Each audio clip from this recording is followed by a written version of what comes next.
Comment obtenir simplement un logement du Crous? Dans cette vidéo, nous allons voir les 5 étapes pour l'obtenir à coup sûr. Salut à tous, j'espère que vous allez bien. Moi ça va, mieux que vous, de mieux en mieux. Tout d'abord, vous devez commencer par constituer un DSE. Un DSE, c'est un dossier social étudiant. Entre le 15 janvier et le 15 mai sur le site du Crous de votre académie. Par exemple, si vous visez l'académie de Grenoble, vous le faites sur le Crous Grenoble. Parce qu'il n'y a pas de site national. Voilà, vous le faites en fonction de votre académie.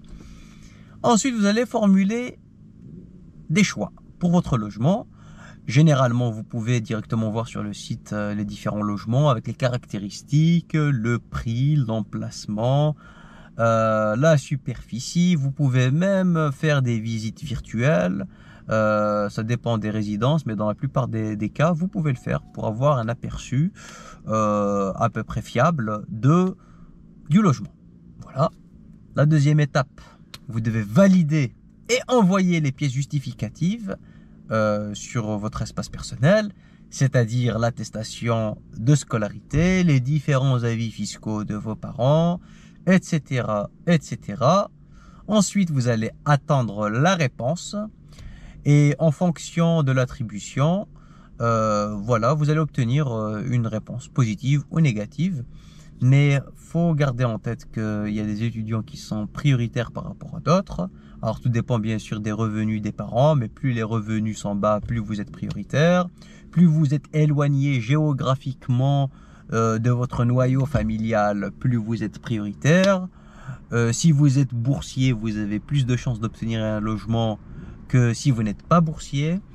Si vous n'êtes pas boursier, vous passez en second plan ou en troisième plan.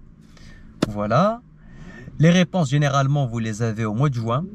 Donc, on va dire 3 mois avant la rentrée, 3 mois avant septembre, si votre rentrée elle est au mois de septembre. Ensuite, dès que vous êtes accepté, dès que votre demande plutôt, elle est acceptée, vous devez valider cette proposition du Crous, sinon vous perdez votre logement. Ensuite, une fois que vous avez accepté la proposition du Crous, vous allez signer le contrat et entrer dans le logement. Vous allez verser le premier mois du loyer et puis généralement une caution équivalent à 1 mois de loyer. Voilà, sans oublier qu'il demande de manière quasi systématique une assurance logement.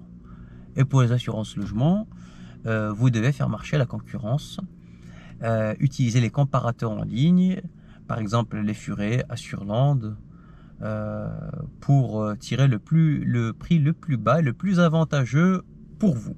Voilà. Conclusion. Alors, il faut anticiper, respecter les délais et multiplier les demandes. Pensez à un plan B si le plan A ne fonctionne pas et si ça tourne au vinaigre, parce que la demande, elle n'est pas toujours validée. Voilà. Et puis, choisissez des logements qui soient en adéquation avec vos besoins et en fonction de votre budget aussi. Parce qu'avoir un logement pour l'année, ça peut être une source d'apaisement qui est juste incroyable. Ça va vous permettre de vous concentrer dans vos études. Si votre logement se situe à proximité de votre université, c'est topissime. Moi, quand j'étais plus jeune et que j'ai été étudiant, j'habitais dans une résidence qui était à 150 mètres de mon lieu d'études. Donc, je me réveillais pas à 8h moins 5, hein, je tiens à vous rassurer, je suis quelqu'un d'assez matinal. Mais je pouvais me réveiller à 8h moins 5 et être à temps en cours.